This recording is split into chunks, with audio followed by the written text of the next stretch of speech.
Salut, c'est Mathieu de Ludovox.fr. Aujourd'hui, dans ce Ludochrono, je vais vous parler de Keyforge, l'appel des archontes. Keyforge, c'est un jeu de duel, un jeu d'affrontement et de cartes.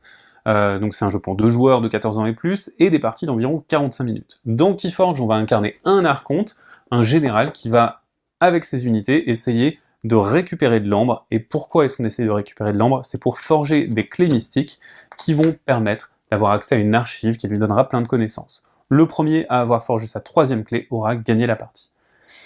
Pour forger ces clés, il faut récupérer de l'ambre, et cet ambre, il est récolté, il est moissonné par des unités. Et c'est ce qu'on va trouver dans notre paquet. Donc on a des paquets uniques, sauf les paquets d'introduction que je vais vous montrer ici. Les paquets sont présentés dans des petites boîtes scellées, et comportent une sélection unique de cartes. Donc il y a 371 cartes différentes, et vous allez avoir un assortiment unique dans le monde. Chaque paquet va également avoir 3 factions, donc vous allez avoir des factions particulières qui vont être spécialisées sur un type de mécanisme, et à votre tour, vous allez activer seulement une des factions, donc vous allez pouvoir jouer des cartes seulement de cette faction, et activer des cartes que vous avez jouées seulement de cette faction. Et de tour en tour, il faudra essayer de profiter des différentes factions et des synergies entre les différentes factions pour bien arriver à forger des clés. Dans notre paquet, on va avoir 4 types de cartes différents. On va tout d'abord avoir les artefacts. Lorsque je joue un artefact, je le place dans une ligne près de moi, et du coup, il arrive en jeu incliné. Lorsqu'une carte est inclinée, elle ne peut pas agir, on ne peut pas l'activer, et il faudra attendre la fin d'un tour pour la redresser.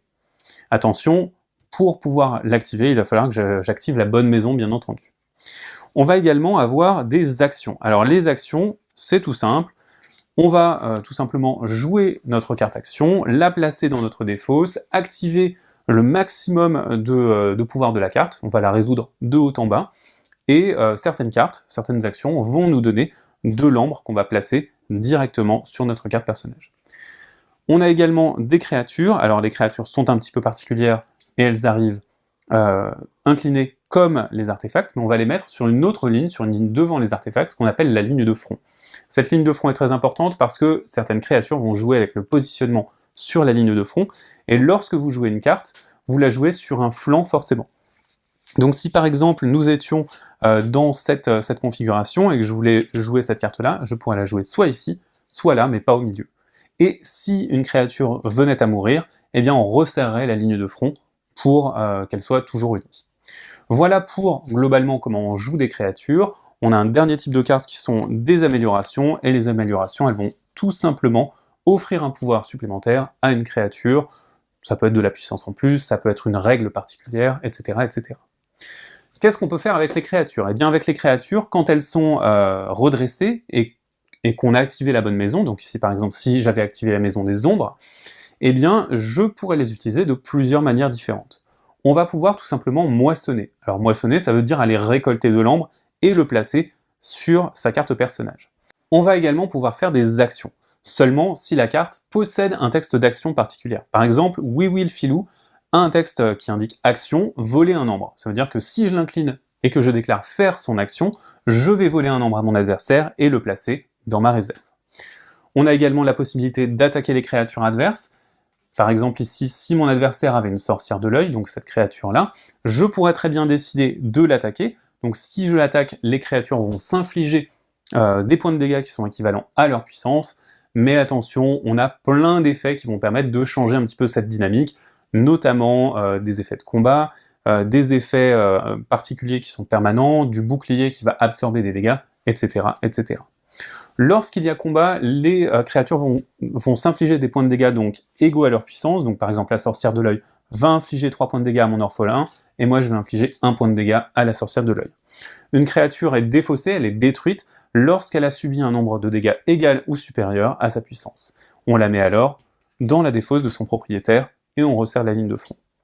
Voilà, vous savez à peu près tout ce qu'on va faire avec nos créatures. Maintenant, dans notre tour, dans notre phase d'action, on pourra également défausser des cartes de la faction qu'on a activée. Si on considère qu'elles ne sont pas très utiles, on va pouvoir les défausser parce que tout simplement en fin de tour, on revient à 6 cartes en main. Maintenant que je vous ai expliqué un petit peu ce qu'on avait dans notre paquet, je vais vous expliquer la séquence de jeu. La séquence de jeu est toujours la même, on va jouer tour après tour, et on va faire tout son tour. Donc, le tour est composé en 5 phases. La première phase, du tour, c'est tout simplement de forger une clé. Si on a 6 ambres ou plus dans sa réserve, on peut forger une clé en dépensant 6 ambres, et on retourne une clé sur la face visible. Attention, on ne peut forger qu'une seule clé par tour, sauf si une carte nous indique le contraire, et on ne peut forger les clés qu'à ce moment-là, sauf également si une carte nous indique le contraire. Ensuite, on va choisir quelle maison activer. Donc on va avoir le choix entre ces 3 maisons, et lorsqu'on a choisi sa maison à activer, on a la possibilité de récupérer son archive. Certains effets vont vous permettre de mettre des cartes dans une zone un peu particulière qu'on appelle les archives, et lorsque vous choisissez votre maison, vous pouvez également récupérer toute votre archive et la mettre dans votre main, ce qui vous permet d'avoir un tour un petit peu plus actif. Ensuite, on passe à la phase de jeu, où on va pouvoir jouer des cartes de la faction choisie, activer des créatures ou des artefacts de la faction choisie, et également défausser des cartes de sa main de la faction choisie. Une fois qu'on a décidé de s'arrêter de jouer, on passe à la phase suivante, qui est la phase de redressement. On va redresser toutes les cartes qui étaient inclinées, et on va passer à la dernière phase du tour, qui est la phase de pioche. Pendant la phase de pioche, on va revenir à 6 cartes en main, ça peut être modifié un petit peu par un effet particulier qu'on appelle les chaînes, qui est gouverné par ces cartes, et ensuite, si on a 6 ambres ou plus, on va indiquer à son adversaire qu'on a la possibilité de créer une clé au prochain tour. Et donc, qu'il a besoin de réagir, et qu'il a besoin de faire des choses pour m'empêcher de créer cette clé. Une fois qu'on a fait toutes ces étapes, c'est à l'autre joueur de jouer, ou à l'adversaire de jouer, il va faire également ces mêmes étapes, ça revient à moi, et ainsi de suite, jusqu'à ce qu'un joueur ait forgé sa 3e clé. Alors il a gagné la partie. Voilà pour les bases de Keyforge. C'est donc un jeu un petit peu particulier parce que c'est un jeu d'affrontement dans lequel chaque paquet est unique au monde, et vous allez devoir essayer de comprendre exactement comment il marche pour profiter de ses synergies et vaincre vos adversaires.